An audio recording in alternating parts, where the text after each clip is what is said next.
business correspondent. So what does this shift mean for China and indeed for everyone else? With me now are Richard Davies, the UK economics editor at The Economist, and live with us from Shanghai is innovation consultant Ge Jin. Ge Jin, do you recognise this shift that Linda is talking about, from China moving away from manufacturing and into the service sector in a big way? Yes, we do observe some kind of shift, but I doubt it's happening on a broader scale. What I'm observing is the luxury consumption market is definitely booming.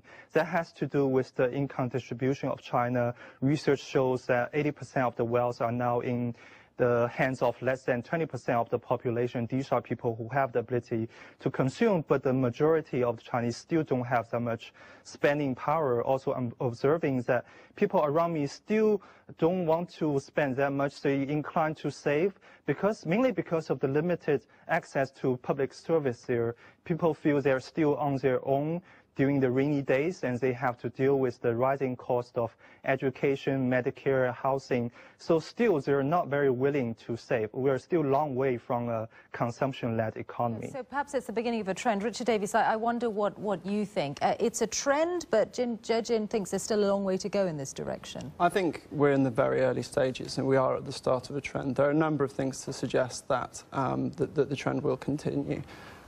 First up, there's growing evidence that the level of investment in China has now got to inefficient levels. So when you explain what you mean by that? Well, when you look to build a factory, for example, then you get some output as you're building the factory, but an increase in economic activity. But what you're looking to do is create a stream of goods and services in the future from that investment. There's evidence, a recent IMF study, for example, pointed to overinvestment, particularly in inland China. What that means is we might have redundant factories. Yes, it increases output as you build the factory, but it doesn't create the flow of goods and services and jobs and so on, and then those factories may be mothballed and the machines rust and so on. So that's what we mean when we talk about overinvestment. That's certainly going on in China. Okay. The government recognises that, and so government policy is an important factor here. The government has called for a cutback on excessive investment. And as to the point on the savings rate, that's something the government also recognises and is gradually, less than a Western economy, of course, but gradually building a bigger state safety net. Well, let me ask you, Ge Jin, what you see around you. Do you think that overall, as you look at, your business colleagues, your family and your friends, people feel confident enough in their future, in the future of their economy, to put a little bit less away for their future? I think there's no doubt that China needs to transform into a more consumption-led economy. I just think it will be a long process that involves a lot of short-term pain. For example, you mentioned China needs to shift away from infrastructure projects, a lot of investments on fixed assets. But a lot of people's income are right now tied to these projects. If these projects slow down, their income will slow down and their spending power will diminish. So also when Chinese government try to divert more resources to public service and clamp down on corruption, restaurant business, the luxury market are being hurt by that.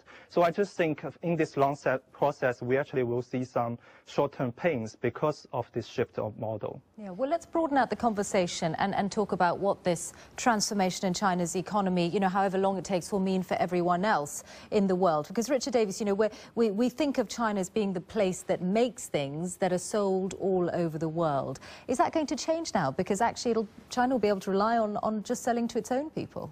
Again, I think I'd say that we're at the start of a process. So you're right. The first thing to say about China is it's just very big. The total size of imports and exports are now 4 trillion, which is about the same size as the US. So it's going to have a really big impact. At the moment, what China is doing is it's importing things to use in this investment-led growth strategy. So that's things like machines and commodities. So big commodities sellers, metals companies, for example, and countries like Germany that produce a lot of machines gain as China grows based on an investment-led strategy.